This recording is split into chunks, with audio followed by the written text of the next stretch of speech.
بسم الله الرحمن الرحیم نحمده ونصلي على رسول الكريم. پس عزتون د حضورونو دا الله جل شانو لوی احسان کرم او فضل چې د دې فتنې او فساد په زمانہ کې الله جل شانو هغه مبارک مهنت د کم مبارک مهنت په ذریعہ باندې چې الله جل شانو هدایت په دنیا کې خورای د دې په ذریعہ باندې الله جل شانو دنیا کے رحمتنا چین سکون خوشحالی جوڑ محبتنا دا پیدا کی دا د دین په ذریعہ باندې دین دا الله خوښ دی د دې دین د پاره الله پاک خپل خوښ یو لږ سلیر زره بندگان دی دنیا ته را لېږلي او د ټول نه په آخر کې حضور اقدس صلی الله علیه وسلم آخري نبی د ټولو نبیانو سردار الله پاک دا آخری انسان پورې ده دنیا د آخرنی ګټه د انسان د هدایت لپاره نبی جوړ کو الله پاک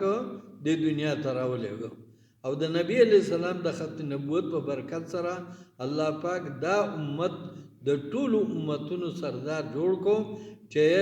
د قیامت په ورځ باندې چې 50,000 کاله ورځ سخت ګرمي هر سړی په خلو کې ډوب او هر سړی د یو بل نه تېښته کوي په دغه ورځ باندې به الله جل شانو داسې مخلوق چې هغه به د ملغلرو په منبرانو ناځي د مخونو نه به نور زلقېږي او خلک ورته چې ګوري پسخېږي به نبی علیه السلام دا خلک به نبیان او شهدا هم نه وي نبی صحابه عرض کوي یا رسول الله دا خو راته وایي چې دا به څوک نبی علیہ السلام فرمایل چې دا به هغه خلک چې د یو قوم نه د بل قوم د یو نسل نه د بل نسل نه دا یو ځای ته راجمع شوي او د الله جل شانو په ذکر کې د الله په محبت کې د الله په لوی کې به مشغول وي نو لوی نعمت ده حتی چې حضرت عثمان غنی رضی الله عنه آخري دریم نمبر خلیفہ ده او حضرت عثمان غنی رضی الله عنه یو دم اعلان کو د مدینه خلک فورن راجم شو او خیر ده و او ما د یو خبرې د پر راجم کړی ما د نبی علیہ السلام نه یو خبر اورېدلی و او هغه مې ستاسو نه پټه ساتلی و نو ما وی چې که په دې حال کې مر راشه دا خبره پاتې شي زه به د خدای نبی ته مخ کاره کوم د دې وجه نه ما د دې دپاره راجمع کړی چې دا دونه لویه خبره ده چې کم مسلمان د الله په لار کې وځي او یو ورځ د الله په لار کې ولګوي دغه یو ورځ د کور د زرو روزو نه الله پاک ته خوښه ده کم سړی چې د الله په لار کې یوه شپه هغه تېره کړي دغه یوه شپه د کور د زرو شپو د عبادت نه الله ته غوره ده تر دې پورې چې حضرت ابو هريره رضی الله تعالی عنہ سفر نه واپس راغله د کور سره ولاړ دی یو صحابي عرض کو کور ته نه دی وی چې زما خو کور ته وردن کېدل او د سړي قیمت ختميږي دا الله د لارې د قیمت د پته شته دی دا لږ ساعت د خدای د دین د پاره ودرېدل دومره قیمتي دي لکه د چې خش پموندلی او په بیت الله شریف کې ولاړی حجر اسود ته مخامخ ولاړی د هغه شپې د عبادت نه دا لږ ساعت ودرېدل الله ته دون خوښ دی نو دا الحمدلله چې زمونږ ستاسو په زمانه کې خدای هغه مبارک مهنت هغه را ژوندی کول د دغه مبارک مهنت په ذریعه الله جل شانو د شرابو د زین نه خدای پاک نیکان صالحان جوړ کړو او د بېدینۍ د اډونه الله جل شانو هغه د دین اډې جوړ کړلې د کافرانو په ملک الله جل شانو هغه ګرځي په جماعتونو کې الله بدل کړلې په زرګاو په لاکاو خلک هغه په اسلام باندې راغې ځکه چې د دین مهنت شروع شو څنګه چې نبی علیہ السلام د دین مهنت شروع کو او د دین د مهنت په اول کې مشقتونه لیکن په آخر کې الله جل شانو د ابو سفیان رضی الله تعالی عنہ ته جوړ کو چې د ټول اسلام دشمن لیکن د هدایت د مهنت د برکت ته خدای دا وزړونه بدل کړ تر دې پورې چې دا هغه بیبي هندا دونه سخت چې کله ابو سفیان وی چې دا اسلام حق ته قبلو او هغه د بریت نو نیو دې زمکه لرا واچو لیکن د هدایت هواګانی الله وچلولې دا غي په برکت سره هغه هنده چې هغه په تمکه کې په دریچو کې ګوري چې نن به دا مسلمانان په څومره مستو کې لیکن چې ګوري څوک په رکوع جاړي څوک په سجده کې جاړي څوک په قیام ولاړ دی جاړي چې الله مونږ به څوک او مونږ به بیزار او زمونږ هیڅ څوک نه الله ته زمونږ مدد وکړو او تا مونږ ته پته راکړله او تا مونږ د خپل کور خاوندار کړلو دا دغه دین د مهنت د برکت نه الله تعالی دومره سخت دل خلکو ته تر دې پورې چې د ابو جهل زوی اکرامه رضی الله تعالی قسم وخور چې زما خر به مسلمان چې خو زه به مسلمان نشم او د دې غر نه مخکته ټوپ کم ځان به مړ کم وایي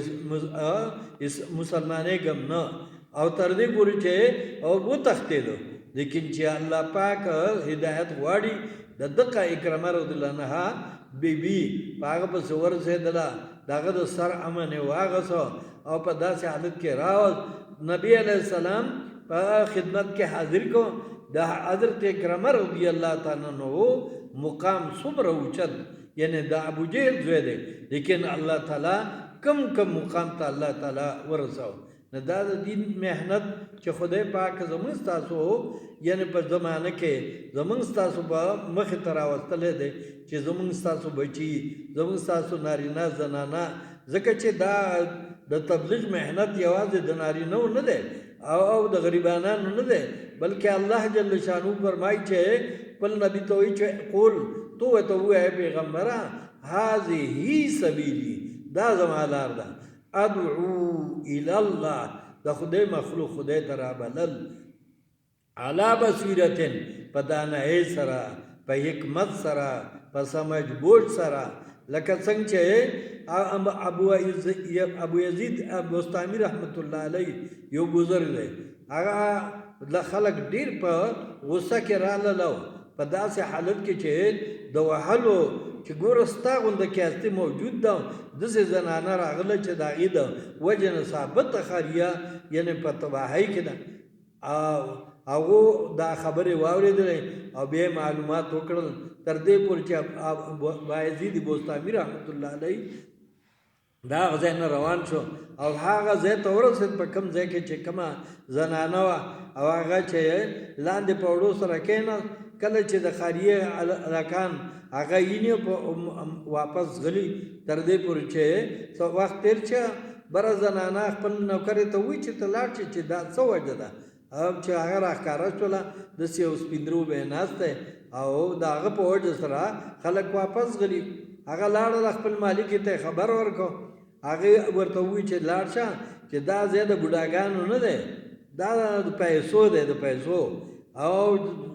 تر دې پورې چې هغه راغله هغه بایزید بوستامی رحمت الله علیه ته وایي چې زما مالک وایي چې دا ځای د بوډاګانو نه دی دا ځای د پیسو دی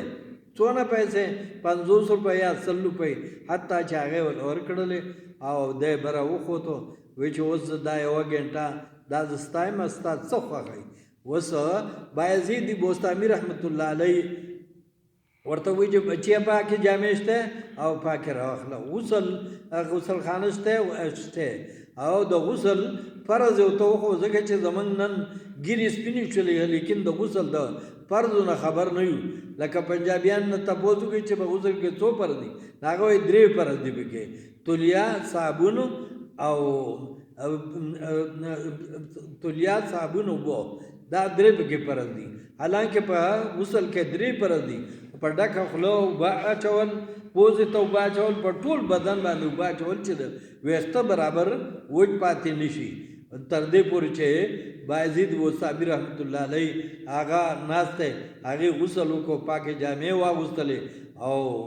بیا پې اوس بچي یو 2 رکعته نفل صلات توبه وکړه صلات توبه مونځ شروع کړو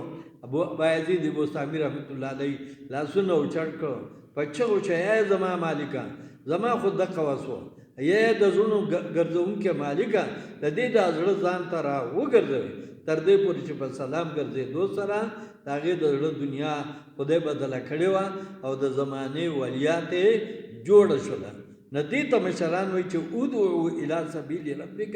بالحکمت والموعظة الحسنه. دا الله ته چې خلک رابلي په حکمت سره او په ښایسته نصیحت سره. نو دا زمون کار دی. الله دې مونږ ټولو ته نصیب کړي او نیت وکړي چې انشاءالله د دنیا ګوټ ګوټ ته به دا کار واخلو او ځو به کې ان شاء الله ان شاء الله. وسلام علیکم.